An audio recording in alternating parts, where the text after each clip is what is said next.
Pengajian itu yang penting adalah apa yang sedang disampaikan dan tidak penting siapa yang menyampaikan. Kalau itu benar dan itu bisa membawa kita pada pertambahan keimanan, kalau Allah, kalau Rasul, Allah berfirman, Rasulullah bersabda, terima, amalkan. Ya. Karena tidak mungkin para dai, para ustadz, para kiai datang ke rumah bapak ibu semuanya, ketuk pintunya, ayo sholat, ayo puasa, nggak mungkin. Kami hanya bisa pegang mikrofon begini dan mengingatkan. Maka orang yang cerdas mendengar, masuk merenungi dengan pikirannya, masukkan dalam hatinya, aplikasikan dalam kehidupan sehari-hari. Nah, ini akan terjadi nanti penyesalan yang besar. Nah, itu yang dimaksudkan dengan makna surah Al-Asr ini.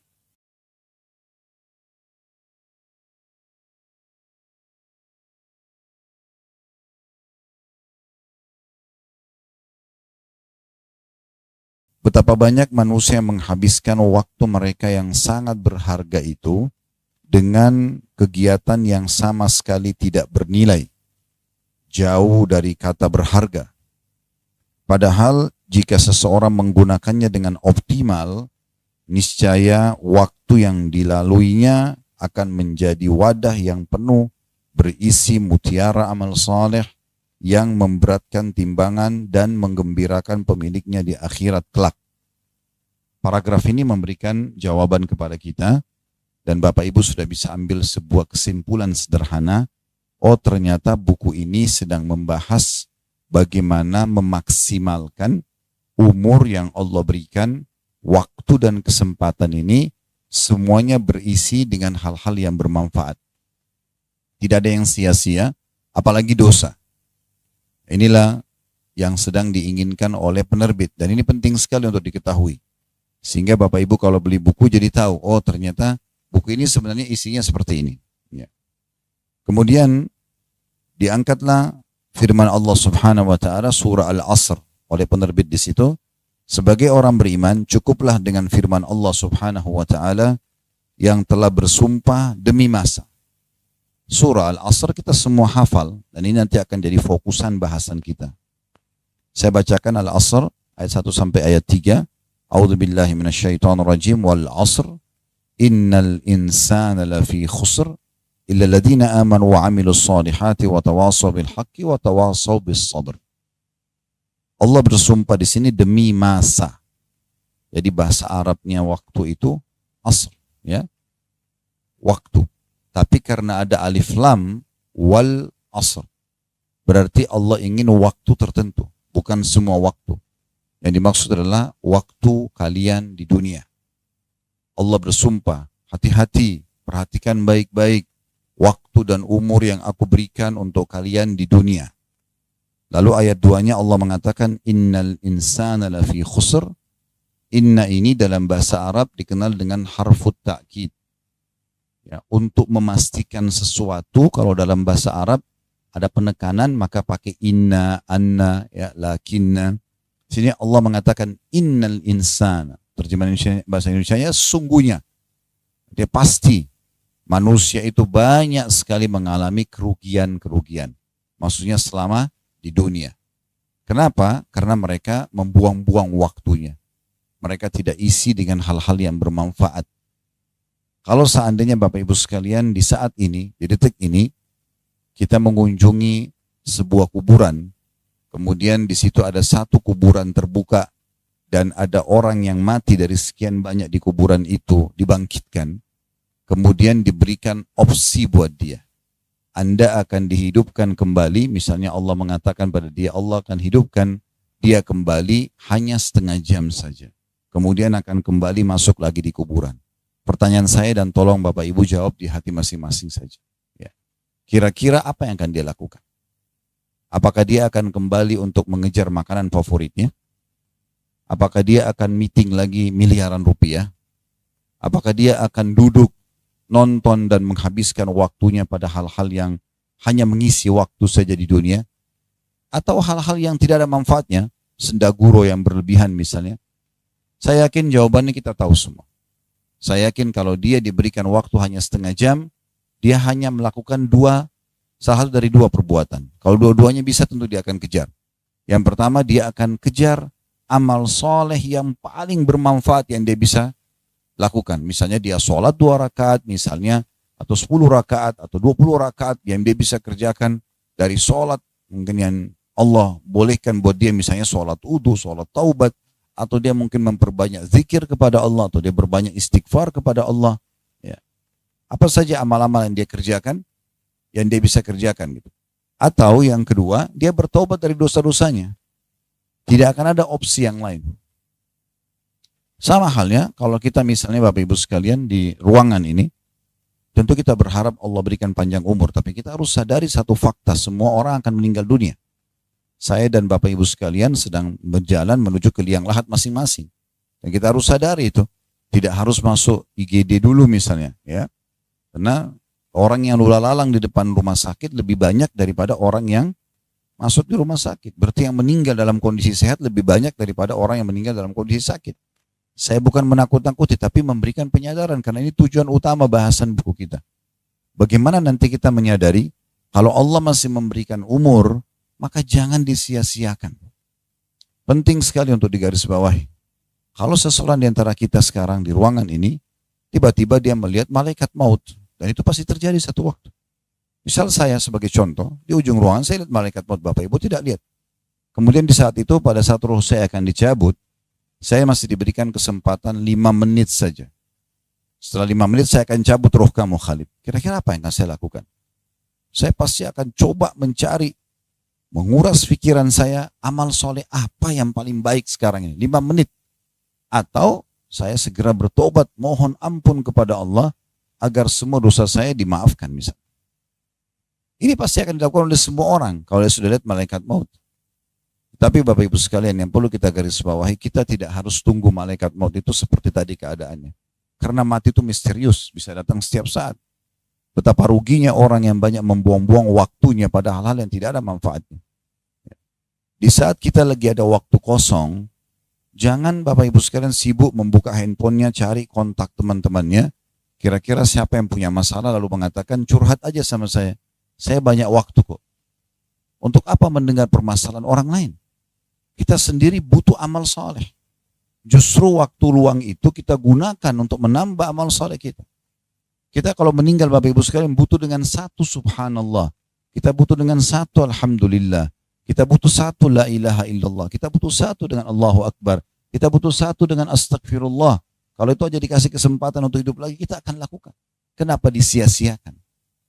Lisan seorang muslim hanya keluar kalau bukan yang disyariatkan Allah Subhanahu wa taala, misalnya zikir, berdoa, membaca Quran, ya, memberikan nasihat misalnya, atau hal yang mubah, tegur sapa, ya, atau berbicara hal yang bermanfaat secara duniawi gitu kan. Ada manfaatnya, bukan hal yang kosong gitu.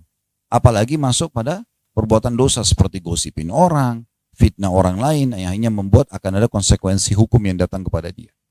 Jadi harus difahami baik-baik.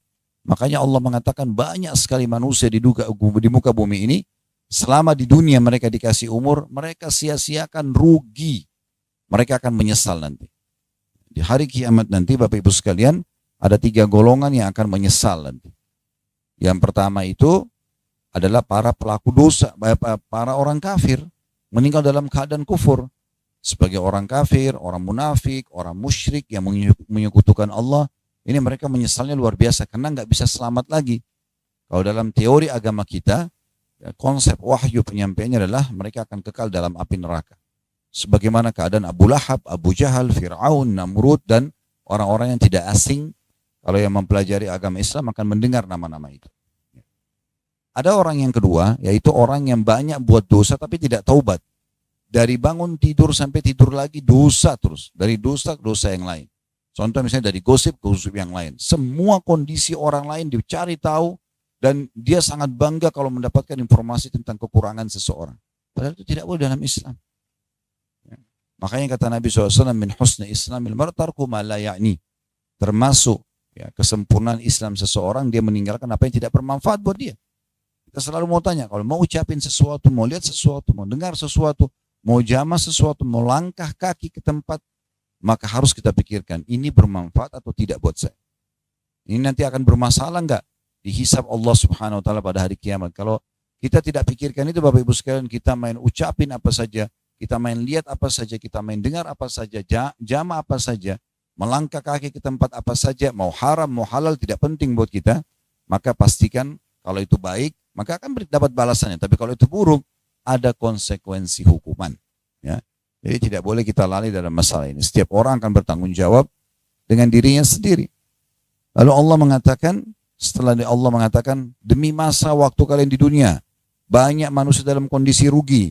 Illal ladina amanu wa amilus shalihat. Kecuali yang tidak rugi itu adalah orang yang sibuk dengan keimanannya dan amal salehnya. Dari amal saleh ke amal saleh yang lain. Dari zikir ke doa, dari doa ke baca Quran, dari baca Quran ke majelis ilmu. Dari kalaupun harus yang duniawi mubah, nanya kabar orang, nanya tentang prestasinya, oke. Tapi nggak ada celah untuk masuk ke pintu-pintu dosa yang nanti akan ada konsekuensi hukum. Lalu Allah mengatakan, orang yang beriman dan beramal saleh, wa tawassaw bil haqq, saling berwasiat tentang kebenaran ini, wa tawassaw bis sabr, dan saling berwasiat agar bersabar melaluinya. Agar bersabar melaluinya. Golongan, saya kembali tadi ke golongan orang yang menyesal. Yang pertama orang kafir, munafik dan orang musyrik. Yang kedua orang banyak berbuat dosa, gitu kan? Dia banyak sekali dosanya dan tidak sempat taubat. Dan yang ketiga adalah orang yang di dunia banyak melalaikan kesempatan amal saleh. Dia masuk surga. Sudah dapat nanti balasannya. Tapi dia pada saat itu juga punya penyesalan, tapi sederhana. Penyesalannya adalah, kenapa dulu saya sempat tinggalkan satu sholat malam saya, atau satu sholat duha saya. Oh, pernah ada kesempatan saya sedekah sama tetangga saya miskin. Oh, pernah ada kerabat saya minta tolong, saya nggak tolong. Kenapa dulu ya saya tidak maafkan si fulan? Itu semua penyesalan akan ada. Kenapa? Karena dengan kalau dia lakukan, derajatnya lebih tinggi daripada yang dia dapatkan sekarang. Oleh karena itu peluang-peluang amal soleh nggak boleh disia-siakan. Begitu ada kesempatannya, kerjakan. Ya. Tugas kita kalau ada kesempatan amal soleh, kerjakan. Jangan bermalas-malasan. Dalam hal ibadah, Bapak Ibu harus paksakan. Paksa. Kalau ada kesempatan, kita lagi mau terbangun tengah malam nih, ada kesempatan sholat malam, langsung uduk sholat. Bangun. Ada kesempatan untuk mendengarkan, diundang pengajian seperti ini, hadir misalnya. Ada kesempatan orang miskin lagi minta sedekah. Tidak usah negosiasi sama syaitan. Kasih enggak ya? Lalu syaitan bisikin, mungkin itu orang bohong, mungkin itu orang menipu. Bukan urusan kita negosiasi sama syaitan. Tugas kita orang minta kasih. Dia bohong, dia akan dihukum sama Allah. Kita niatnya ikhlas, kita akan dapat pahalanya. Innamal a'malu binniyat. Sering kami berikan contoh di pengajian, kalau kayak majelis ini ada orang datang membawa satu proposal masjid. Bapak Ibu, ini ada proposal masjid 100 juta saya mau bangun. Lalu kita nyumbang semua. Sebulan kemudian kita tahu ternyata dia bohong. Apakah kita rugi? Nah, jawab. Kita akan diberikan sesuai dengan niat kita. Innamal a'malu binniyat. Allah akan kasih kita pahala bangun masjid walaupun belum dibangun, dan dia akan kena hukuman karena dia berdusta dengan perbuatannya. Ya. Oleh karena itu tidak ada waktu ya bagi seorang muslim untuk menyanyiakan waktunya. Ya. Apalagi orang kalau sudah lewat dari masa balik yang cukup jauh. Ya, saya yakin mungkin di sini terutama Bapak Ibu yang hadir mungkin sudah ada yang sepuh, itu sudah luar biasa Allah banyak kasih kesempatan umur, jangan lagi disia-siakan. Ada satu kisah unik dari Hasan Basri rahimahullah. Beliau pernah kedatangan seorang yang sudah 60 tahun. Lalu dia berkata, orang itu mengatakan, ditanya sama Hasan Basri, umur Anda berapa? Dia bilang, umur saya 60 tahun. Kata Hasan Basri, kalau begitu sudah 60 tahun Anda menuju ke Tuhan Anda, dan sebentar lagi Anda akan sampai. Orang itu kaget. Lalu dia mengatakan, inna lillahi wa inna ilaihi raji'un. Kami milik Allah, kami akan kembali kepada Allah. Di Indonesia sedikit saya perbaikin. Keyakinan kita ucapin ini kalau ada kematian saja ya. Padahal dalam Islam kita ucapkan ini setiap kita merasa ada musibah atau ujian. Ya. Sampai para salafus soleh, orang-orang soleh sebelum kita itu kalau jalan kakinya kesentuh batu, inna lillahi wa inna raji'un. Mau keluar rumah, tiba-tiba cuaca berubah dan dia tidak bisa keluar. Inna lillahi wa inna raji'un. Mau keluar, pakaiannya belum siap. Misalnya innalillahi wa inna raji'un, itu memang dibaca begitu, ya. Ini bukan cuma orang mati saja, setiap ada ujian kita ucapkan itu. Maka pada saat dia bilang begitu, kata Hasan Basri, apa kau tahu makna kalimat yang kau ucapkan? Dia bilang tidak. Kata Hasan Basri, maknanya kamu milik Allah dan kamu akan kembali, artinya orang yang tahu dia akan kembali kepada Tuhannya, dia akan tahu, dia harus tahu kalau dia akan dihisab. Akan Allah perlihatkan amal baik dan amal buruknya. Maka orang itu mengatakan, kalau begitu apa yang harus saya lakukan? Kata Hasan Basri, ini nasihat beliau ya. perbaikin sisa umurmu ke depan, ya, maka Allah akan memaafkan kesalahanmu yang lalu dan memberikan balasan atas kebaikanmu yang akan datang. Tapi kalau kamu masih merusak sisa umurmu ini, masih berisi dengan dosa-dosa dan maksiat, pelanggaran dan pelanggaran, maka Allah akan hukum kamu dengan masa lalumu dan masa akan datang. Oleh karena itu Bapak Ibu sekalian, kita harus sadari, semua keputusan ada di tangan kita masing-masing. Kalau yang lalu telah berlalu, tapi ke depannya kita harus jauh lebih baik daripada sebelumnya. Mumpung Allah kasih umur. 1 hari umur saja Bapak Ibu sekalian itu sudah sangat mahal. Saya pernah buat satu ceramah, judulnya Inilah Hari Emasmu. Saya hanya bahas tentang hari yang Allah kasih. Kayak sekarang ini, hari ini Allah kasih kita kesempatan di hari Selasa untuk duduk di pengajian ini. Ini hari emas. Kalau yang lalu, itu umur kita yang sudah berlalu. Yang umur 30 tahun, 40 tahun, 50 tahun, 60 tahun, berapapun umur kita yang hadir di sini misalnya, maka itulah umur pasti yang kita miliki. Karena sudah kita lalui dan kita nikmati. Sisa ke depan kita tidak tahu. Apakah kita masih hidup atau tidak, kita tidak tahu. Jadi jangan selalu berangan-angan dengan umur ke depan, kita belum tahu. Yang lalu sudah berlalu nih. Kalau itu baik, kita isi dengan amal soleh, maka hari ini tambah itu. Kalau yang lalu buruk, hari ini bertobat. Ini hari emas. Karena belum tentu kita hidup besok. Kita nggak tahu. 1 detik ke depan ini kita tidak tahu masih hidup atau tidak. Maka harus jeli. Ya, kita yang harus menyadarkan diri kita sendiri. Dan itu pentingnya majelis ilmu seperti ini Bapak Ibu sekalian. Memberikan penyadaran kepada kita. Pengajian itu yang penting adalah apa yang sedang disampaikan dan tidak penting siapa yang menyampaikan. Kalau itu benar dan itu bisa membawa kita pada penambahan keimanan. Kalau Allah, kalau Rasul, Allah berfirman, Rasulullah bersabda, terima, amalkan. Ya. Karena tidak mungkin para da'i, para ustadz, para kiai datang ke rumah Bapak Ibu semuanya, ketuk pintunya, ayo sholat, ayo puasa. Nggak mungkin. Kami hanya bisa pegang mikrofon begini dan mengingatkan. Maka orang yang cerdas mendengar, masuk merenungi dengan pikirannya, masukkan dalam hatinya. Aplikasikan dalam kehidupan sehari-hari. Nah, ini akan terjadi nanti penyesalan yang besar. Nah, itu yang dimaksudkan dengan makna surah Al-Asr ini. Kemudian dikatakan di situ, setelah terjemahkan surah Al-Asr, kita baca di halaman 7-nya, supaya tidak merugi, maka jagalah keimanan itu. Inilah waktu dengan amal saleh, ya. Atau isilah waktu dengan amal saleh. Maaf, ya. Dan ajaklah orang lain untuk mendekatkan diri kepada Allah Subhanahu wa taala. Maksudnya mulai sekarang setelah baca ini, ya, seperti itu pesannya sebenarnya benar-benar. Setelah baca ini, Anda harusnya sadar, Anda butuh amal soleh. Tidak ada yang bisa mengerjakan kecuali Anda sendiri. Dan supaya juga bisa lebih konsisten, maka ajak juga orang lain dalam kebaikan. Jangan sebaliknya. Kita jadi penyebab ajak orang selalu dalam dosa, gitu kan? Ajarin orang bagaimana cara gosip, bagaimana cara menipu, bagaimana cara berzina, bagaimana cara ini dan itu. Jangan, nanti kalau dia kerjakan, kita juga dapat dosa dia. Kemudian dikatakan, dan ajaklah orang lain untuk mendekatkan diri kepada Allah Subhanahu wa taala, lalu bersabarlah dalam semua itu. Ya, kita butuh kesabar. Sabar kata ulama ada 3, sabar dalam mengerjakan ketaatan. Jadi kayak bangun sholat malam, duduk di majelis ilmu seperti ini, baca Quran, apalah, umroh dan haji, butuh kesabaran. Karena pasti akan godaan syaitan berat untuk membuat kita tidak melakukannya. Yang kedua, sabar dalam meninggalkan kemaksiatan. Semua kita pasti punya peluang berzina, berbohong, menipu. Tapi sabar, kalau sedang datang bisikan syaitan jangan diikutin. Karena itu haram dalam Islam. Dan yang ketiga, sabar dalam ujian harian. Sakit, ya, gangguan orang, nah itu semua sabar. Itu yang dimaksud dalam sabar itu. Lalu dikatakan di sini, lalu bersabarlah dalam semua itu. Rasulullah SAW telah memberikan nasihat yang sangat mendalam bagi kita semua. Dalam sabda beliau, igtanim khamsan qabla khamsin. Ambillah keuntungan pada 5 perkara sebelum datang 5 perkara yang lainnya. Syababaka qabla haramik. Yang pertama adalah masa mudahmu sebelum datang masa tuamu atau pikun. Di sini maksudnya masa muda adalah masa yang masih sehat. Ya, jadi bukan umur saja. Ya, jadi kita sayangkan kadang-kadang kalau anak-anak masih belasan tahun, masih ABG, oh itu masih belum saatnya ibadah, belum saatnya tutup aurat, belum saatnya masuk di masjid. Apa-apa puas-puasin dulu. Kadang-kadang orang tuanya bahkan yang jadi penyebab anaknya begitu. Udah ibu dulu begitu kok, nggak apa-apa. Ayah dulu begitu kok. Kalau kita punya masa lalu yang kelam, jauh dari Allah, Bapak Ibu sekalian jangan diwariskan kepada anak-anak kita.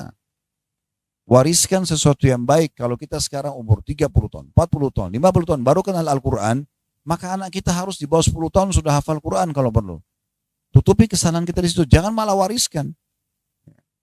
Maaf, saya tidak kenal siapapun hadir di sini, secara pribadi tentunya. Maka kalau saya berikan contoh, jangan anggap itu sedang menyinggung Bapak Ibu sekalian. Sama sekali tidak ya. Tapi ada banyak orang kasusnya, dia hamil di luar nikah misalnya. Lalu dia bilang sama anak perempuannya, nggak apa-apa ibu dulu begitu kok. Ya, misal contoh. Ya. Atau ada seorang ayah misalnya anak laki-lakinya ugal-ugalan. Oh nggak apa-apa, ayah juga begitu. Coba aja semuanya. Seakan-akan silakan buat kejahatan, buat kemaksiatan. Kok aneh? Kenapa bukan anak dijadikan amal jariah? Kenapa bukan kita malah tutupin kesalahan kita yang lalu dengan memperbaiki anak-anak kita itu? Walaupun mulai sekarang mereka harus sholat 5 waktu, mereka tutup aurat dari kecil, mereka segala macam. Jadi tutupin di situ kesalahan kita dengan memperbaiki keturunan kita. Kemudian di sini dikatakan, jadi maksimalkan masa muda sebelum masa tua. Ya, lalu dikatakan wasihhataka qabla saqamik. Dan juga sehatmu sebelum sakitmu. Ya, mumpung masih sehat, ya, maka gunakan baik-baik untuk ibadah. Gunakan baik-baik untuk berzikir, berdoa, majelis ilmu, bersedekah, maksimalkan. Sebelum nanti datang masa sakit di mana orang sudah tidak bisa lagi beraktivitas. Kemudian yang ketiga, wagina ka qabla fakrik. Masa kayahmu, kamu mampu. Di sini kaya bukan harus kaya raya, tapi sudah punya kemampuan, punya pendapatan, punya tabungan sebelum datang masa miskinmu. Artinya sedekahkan, ya, keluarkan di jalan Allah. Karena Nabi SAW pernah menasihatin para sahabat membuka wacana pikiran mereka, dan sekaligus kita juga bisa fahami hal yang sama sekarang ya. Kata Nabi SAW, siapa di antara kalian yang lebih suka mengelola hartanya sendiri atau dikelola oleh ahli warisnya? Maka kata para sahabat, tentu kami lebih suka mengelola harta kami sendiri ya Rasul.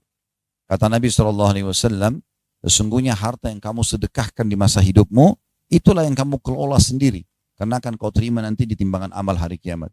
Dan yang kamu tabung terus, tidak disedekahkan, itu yang kamu biarkan ahli warismu mengelolanya. Belum tentu mereka bangun masjid, belum tentu mereka buat amal buat kita. Sekarang manusia banyak tidak paham masalah ini. Mereka sibuk nabung, padahal mereka bisa meninggal setiap saat. Kalau meninggal berarti tidak bisa lagi diapa-apakan harta itu. Sudah milik orang lain. Gitu kan? Pernah terjadi di Saudi, Bapak Ibu sekalian, kisah nyata. Ini pernah saya sampaikan juga di pengajian yang lain. Ada satu orang kaya raya di Saudi, ini kisah nyata. Hartanya sangat banyak. Seingat saya, ya kalau saya pernah hitung-hitung waktu disebutin dalam real, itu mungkin sekitar 600 miliar sekian uang yang ditinggalkan. Cuma orang ini kena sibuk kerja terus gitu, maka dia pun akhirnya meninggal dunia. Belum sempat menikah. Jadi tidak punya pasangan hidup, tidak punya anak. Kerabatnya mayoritasnya kerabat jauh. Yang orang tuanya sudah meninggal, pamannya sudah tidak ada. Maka pada saat dia meninggal, pemerintah Saudi mengambil alih harta yang cukup banyak itu, lalu mencari tahu, memberikan kepada pengadilan agama di sana, mencari tahu siapa kerabatnya jadi ahli warisnya. Ditemukan ada sepupu dia yang cukup jauh, ada 3 orang. Dipanggillah 3 orang ini ke pengadilan. Setelah hadir di pengadilan, lalu kata hakimnya, apakah kalian tahu kenapa kami panggil? Mereka bilang, kami tidak tahu. Kami juga tidak merasa punya kesalahan kenapa harus dipanggil di pengadilan. Maka kata hakimnya, apakah kalian kenal si Fulan? Fulan ini maksudnya orang kaya yang meninggal itu. Mereka bilang, iya kami kenal. Tapi kami tidak terlalu dekat dengan dia. Karena orangnya selalu ya, menjauh dari keluarga. Eksklusif gitu ya. Maka kata hakimnya, dia baru meninggal dunia. Kerabatnya pun tidak tahu kalau dia meninggal gitu. Dia baru meninggal dunia. Dan meninggalkan harta yang cukup banyak. Kami tidak menemukan ahli waris kecuali kalian bertiga. Dibagilah harta tersebut. Orang-orang yang tadinya ini miskin, tiba-tiba menjadi kaya luar biasa. Karena satu orang bisa mewarisi 200 miliar. Ya. Maka pada saat itu dibagi, setelah tanda tangan, semuanya akan cair dananya. Sebelum keluar dari pengadilan, kata hakimnya begini, ini kejadian nyata. Dia bilang, saya ingin memberikan kalian saran. Kalian kan mendapatkan harta yang melimpah ini, tidak melalui kerja. Bukan kalian kerja, yang kerja si mayit. Bagaimana kalau kalian masing-masing mengeluarkan uang, ini dalam rupiahnya, 1 miliar satu orang. Dari 200 miliar ya. Ini keluarkan 1 miliar, ini 1 miliar, jadi 3 miliar. Terus bangunkan masjid untuk pemilik uang. Berarti mereka masih punya 199 miliar kalau dia keluar 1 miliar itu. Apa yang terjadi Bapak Ibu sekalian? Tiga-tiganya nolak ahli warisnya. Yang pertama bilang begini, wahai hakim, saya sudah lama hidup susah. Sekarang saya jadi kaya begini, saya mau nikmati. Seakan-akan dia tidak mau keluarin 1 miliar, tidak mau dikeluarin. Padahal ini uangnya si mayit. Kemudian yang kedua mengatakan, saya punya utang banyak, saya ingin lunasi. Ya sebanyak apapun utangnya tidak akan sebanyak itu. Tapi memang dia tidak mau memberi. Nah yang ketiga mengatakan, hakim begini saja. Orang pemilik harta ini memang betul kerabat kami. Mereka juga kami jadi warisan, mendapatkan warisan dari hartanya. Tapi pertanyaan sederhana, kenapa dia semasa hidupnya tidak keluarkan buat dirinya? Kenapa kami harus keluarkan sekarang? Sebenarnya ini perkataan salah ya. Tapi ada juga benarnya di sisi yang lain. Kenapa orang ini semasa hidup tidak bersedekah? Kenapa dia tunggu nanti dia mati orang lain sedekahin? Kalau orang kerjakan, kalau enggak, ini kisah nyata ini. Begitulah orang kalau terus menerus sibuk menabung dan tidak pikirkan masalah akhiratnya. Para salafus saleh, Bapak Ibu sekalian, itu selalu sibuk setiap hari bersedekah hartanya.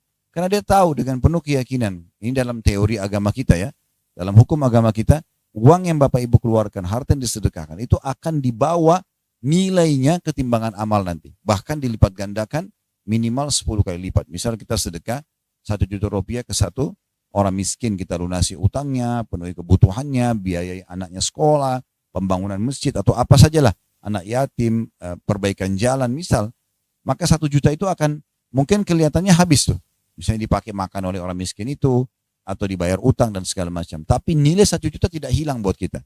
Akan diterima nanti di timbangan amal hari kiamat, bahkan dilipat gandakan minimal 10 kali lipat. Karena Allah subhanahu wa ta'ala berfirman dalam Al-Quran, man ja'a bil hasanati falahu asyru amsalihha. Siapa yang melakukan satu kebaikan akan diberikan kepadanya 10 kali lipat dari balasannya. Orang yang cerdas seperti itu. Makanya kata Nabi SAW, cepat raih itu masa kayamu sebelum masa miskin. Ya. Kemudian juga yang keempat dikatakan, wa faragaka qabla syughlik. Waktu lowongmu sebelum kamu tersibukkan.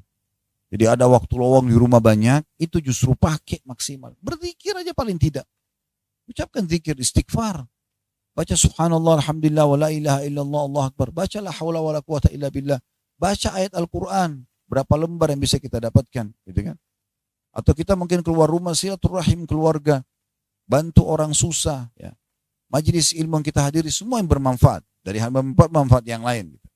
Harus maksimalkan sebelum nanti kita tersibukkan dengan hal-hal yang tidak bisa membuat kita untuk melakukan kebaikan tersebut. Mungkin dengan terjadinya gempa bumi, terjadinya kebangkrutan dalam usaha, terjadinya tadi sakit yang tiba-tiba stroke misalnya, tidak bisa buat apa-apa. Nah itu jangan sampai datang itu. Dan yang terakhir, wahayataka qabla mautik, dan hidupmu sebelum matimu. Nah, ini sudah kita tadi panjang lebar sebenarnya menjelaskan tentang bagaimana hidup ini harus dimaksimalkan. Sampai seorang salafus saleh, teman-teman sekalian, itu pernah lihat ada anak-anak muda duduk di pinggir jalan, ngobrol, omong kosong. Lalu beliau lewat, lalu beliau mengatakan, andai saja waktu itu bisa dibeli, saya akan beli waktu itu dari anak-anak muda ini. Daripada mereka buang-buang percuma waktunya, lebih baik saya beli waktunya untuk saya pakai kalau bisa ditambah. Emang Allah sudah batasi waktu kita masing-masing. Kemudian penerbit mengatakan bagaimana cara mengoptimalkan pemanfaatan waktu yang sesuai dengan bimbingan Nabi SAW. Dapatkah seseorang yang hanya berumur 60 tahun meraih amal soleh yang setara dengan seseorang yang beribadah 1000 tahun? Atau bahkan lebih dari itu? Bisa nggak umur kita cuma 60 tapi kita dapat pahala 1000 tahun? Maka itu beliau tanya ya dalam ini, apa kiat-kiat yang harus dipraktekkan oleh umat Islam agar umur mereka berkah. Maksudnya umurnya cuma sekian tapi pahalanya malah banyak. Bagaimana teladan dari Rasulullah SAW, para sahabat dan para kaum salafus saleh dalam mengoptimalkan dan mengisi kehidupan di dunia ini dengan baik dan benar. Jadi supaya kita tahu bagaimana Nabi Muhammad SAW, bagaimana para sahabat ya, memaksimalkan waktu mereka sehingga sisa umur ini semuanya berisi hal yang mencontohi mereka, hal-hal yang bermanfaat.